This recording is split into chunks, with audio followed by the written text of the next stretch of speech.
Well, hey there. I didn't see you there. I'm so glad you could make it. It was an evening quite like this that the story The Reeve took place. Well, gosh darn it. It's a very grotesque story, the likes of which none of you have ever seen before.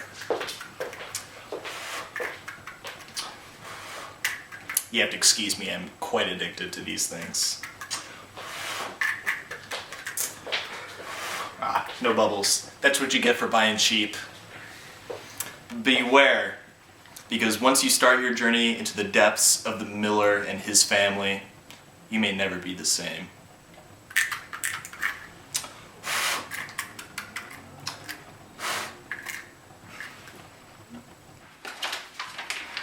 The Miller is a brawny man. He's known all throughout the town for his ill temper and his violent tendencies.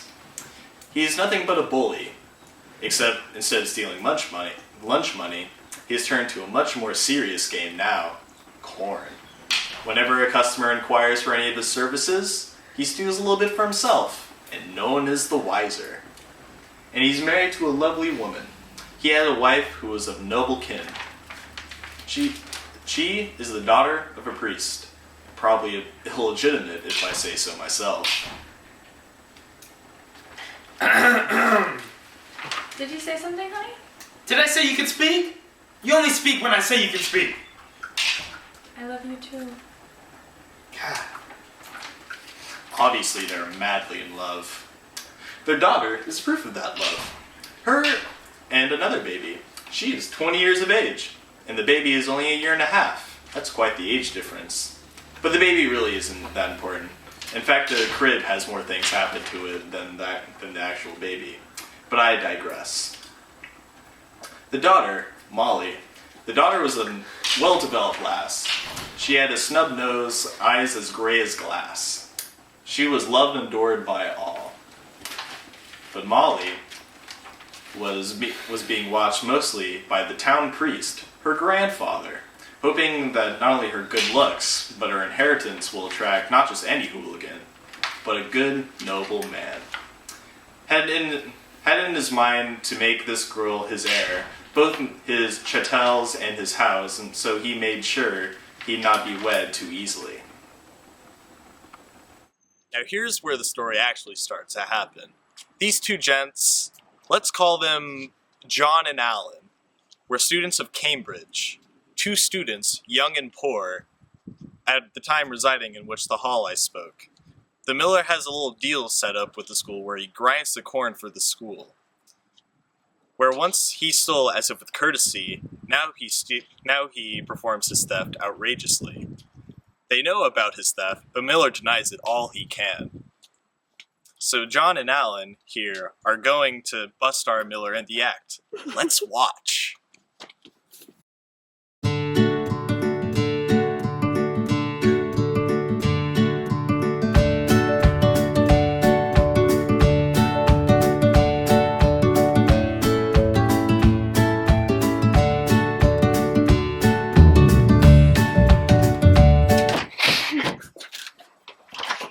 What can I do for you?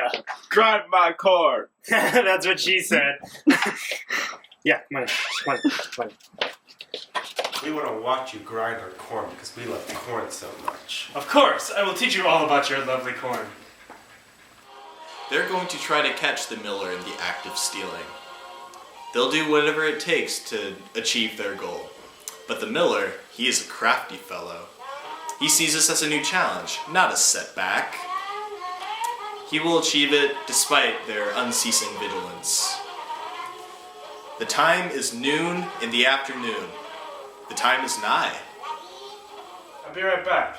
I need to go organize my picture frames. I hope you don't set our horses free.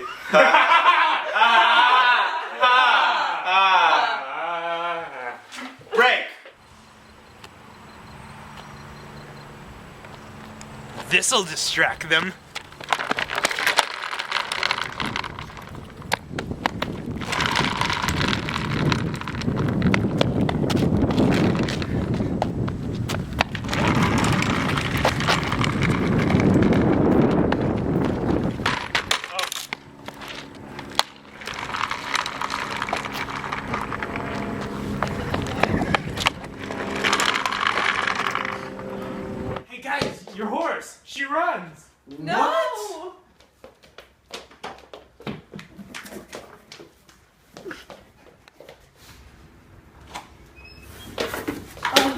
getting late. I'm tired from keeping our stupid horse.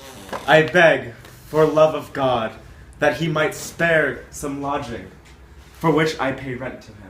Sounds good. That's great. I'm so glad that I have confidence that none of you will rape my family. Never, ever, ever. Here's to corn. Cheers! They proceeded to share a couple drinks and get zozzled. For you young hipster folk out there, that means they got turned for days. It's pretty great. You should try it sometime. Actually, don't try it sometime. That's really bad. Anyways, then in the evening, everyone went to bed. He made them a bed with sheets and blankets that were finely spread. Then everyone sleeps in the same bedroom for some reason. They were really close.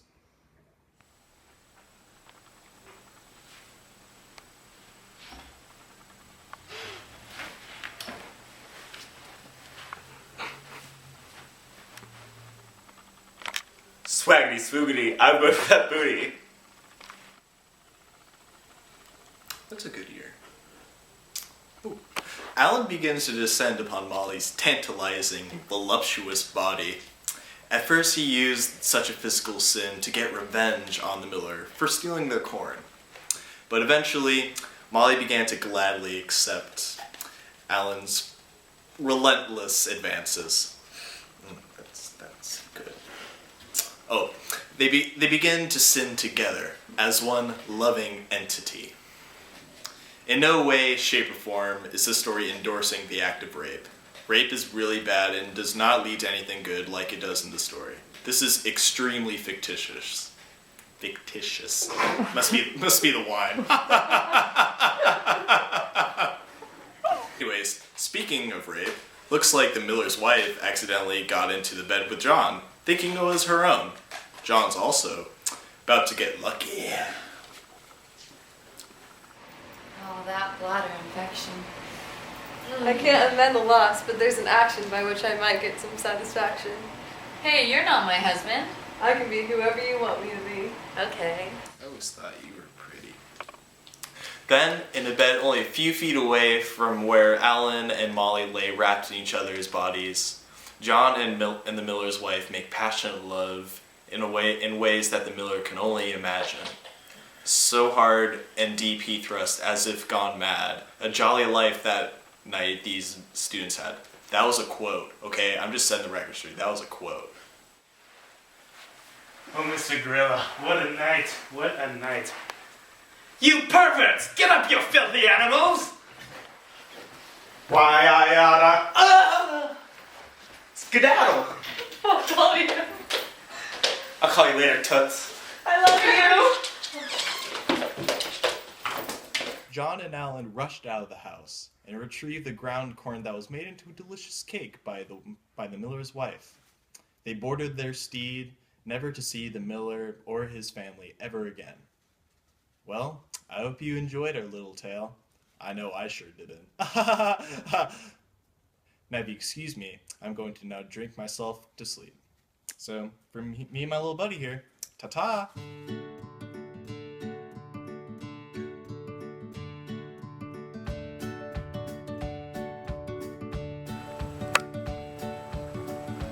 Oh, hi. I didn't see you there. I'm the miller. Welcome to Jackass.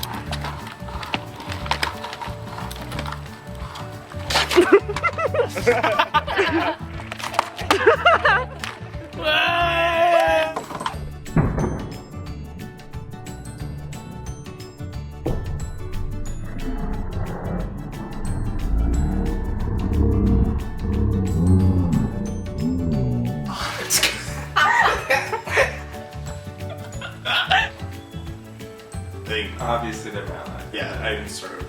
I'm still recording. Should I just keep going? Yeah.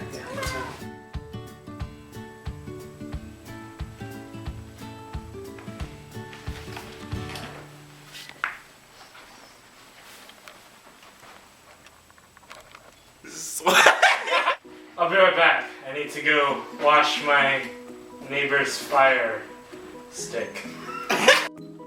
I'll be right back. I need to do my niece's taxes. I'll be right back. I need to go polish George Bush's chopsticks. I'll be right back. I need to go burn my sweater. I'll be right back. I need to go take a banana bath. Emma! I'll be right back. I need to go pee on an encyclopedia.